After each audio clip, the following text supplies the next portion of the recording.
कालची रेल्वेची घटना दुर्दैवी आहे। त्यामुळे 13 लोकांचा अपघात झाला असून 3 लोक मृत्युमुखी पडले आहेत।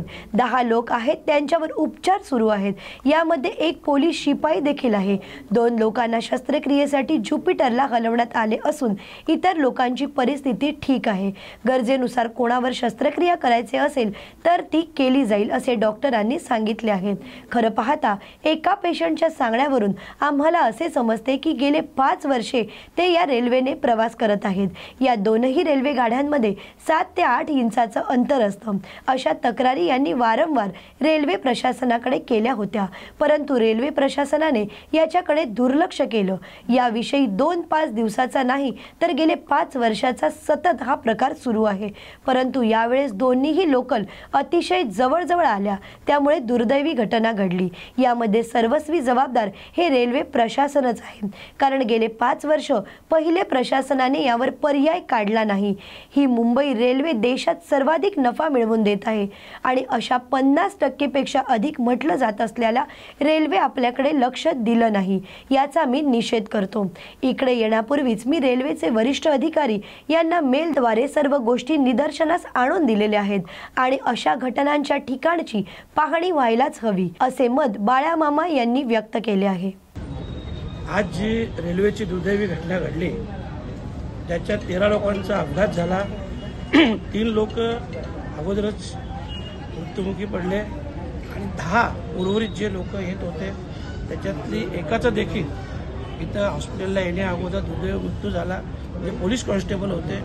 2 लोकांना ज्युपिटरमध्ये शिफ्ट केलेलं आहे न्यूरोसर्जरीसाठी आणि 7 लोकांवर ज्यांची इथं ट्रीटमेंट चालू आहे। हे 7 लोक यांच्यावर ट्रीटमेंट चालू आहे। यांची परिस्थिती चांगली आहे, परंतु आवश्यकतेनुसार काही लोकांवर उद्या ऑपरेशन देखील केलं जाईल अशा प्रकारचं डॉक्टरांनी चर्चा केली। खरं म्हटलं तर एका पेशंटच्या सांगण्यावरून मला समजलं की गेले 5 वर्ष या रेल्वेने ते प्रवास करतात आणि 5 वर्षात बरोबर एक साधारणतः 7 ते 8 इंचाचं अंतरच ह्या दोन्ही रेल्वेमध्ये असतं आणि अनेक वेळा याच्या तक्रारी देखील झाल्या होत्या, परंतु रेल्वे प्रशासनाने त्याची काही दखल घेतली नाही आणि आज दखल नाही घेतल्यामुळे आपण पाहिलं असेल या अगोदर देखील अनेक वेळा, कारण हा विषय 2-5 दिवसाचा, महिना 2 महिन्याचा नाही तर 5 वर्ष सतत हे अशा प्रकारचं चालू आहे। परंतु यावेळेस ते डायरेक्ट दोन्ही एकमेकाला टच झाले आणि एक दुर्दैवी घटना घडली। खरं म्हटलं तर याच्यात रेल्वे प्रशासनालाच मी जबाबदार धरेन, कारण जी गोष्ट 5 वर्षापासून होते तेव्हा रेल्वे प्रशासनाने त्याच्यावर पर्याय हा काढायला पाहिजे होता।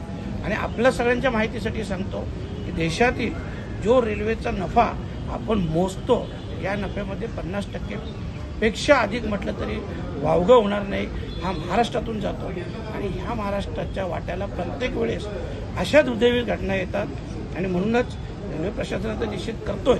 आणि त्यासोबतच मी येण्या अगोदर जे आपले GM असतील मीना साहेब आणि आदरणीय रेल्वे मंत्री साहेब असतील यांना देखील मी मेल केलेला आहे आणि या सगळ्या गोष्टी ज्या घटना घडतात त्या घटनांची त्या वेळेस पाहणी व्हायला हवी, त्याच्यावर योग्य तो उपाय व्हायला पाहिजे आणि याच्यात कुठल्याही प्रकारे रेल्वे प्रशासनाने हलगर्जीपणा करता कामा नये अशा प्रकारचं पत्र देखील दिलेलं आहे आणि संबंधित ज्याही अधिकाऱ्यांची अशा प्रकारे चुकी असेल त्या अधिकाऱ्यांवर कायदेशीर कारवाई व्हायला पाहिजे। मामा, आपण जर बघितलं सकाळच्या वेळेस 7:30 ते 9:30च्या दरम्यान जे चाकरमानी असतात ते मुंबईकडे येत असतात, मात्र प्लॅटफॉर्म असेल किंवा रेल्वे स्थानक असेल मोठ्या प्रमाणात गर्दी असते। प्रवाशांची एकच मागणी असते की लोकल फेरा वाढवा, कारण की अनेक चेंगराचेंगरी त्या ठिकाणी होत असते आणि दारात काही प्रवासी उभे असतात आणि आज जी घटना घडली गेले अनेक वर्ष आपण पाहिले असेल रेल्वेच्या फेऱ्या वाढलेल्या नाहीत, परंतु आत्ता जी 3री आणि 4थी लाईनचं काम आसनगाव आणि वाशिमच्या इथं जो चालू आहे तर 3ऱ्या-4थ्या लाईनचं काम झाल्यावरच या फेऱ्या वाढू शकतात, तोपर्यंत फेऱ्या वाढणं शक्य नाही।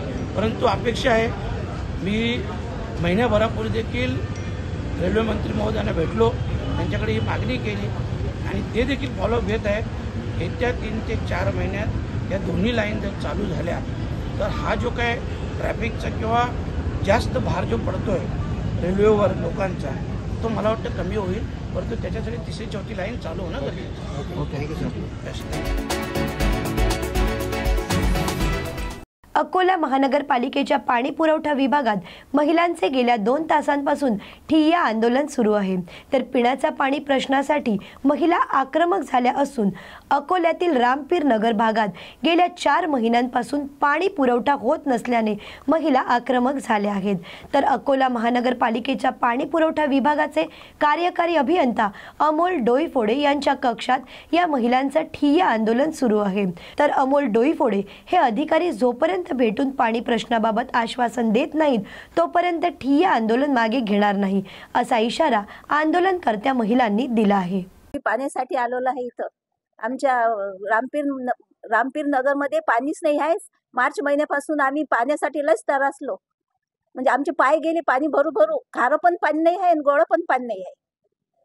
मग आम्ही किती वेळ आयुक्ताकडे यावा, साहेबाजवळ किती वेळ आलं तरी साहेब आम्हाला मिळतच नाही आणि आमचे काही हे सॉल्व करत नाही पाण्याचं। आम्ही आलो इथं, आम्ही 1 वाजतापासून इथं बसलेला आहोत। इथं आम्ही आता आंदोलन केल्याशिवाय जातच नाही, इथं साहेब येईपर्यंत आम्ही इथून हटतच नाही आहे। अशाच नवनवीन आणि ताज्या बातम्यांसाठी पाहत रहा न्यूज मराठी 24/7। नवा भारत, नवा विचार।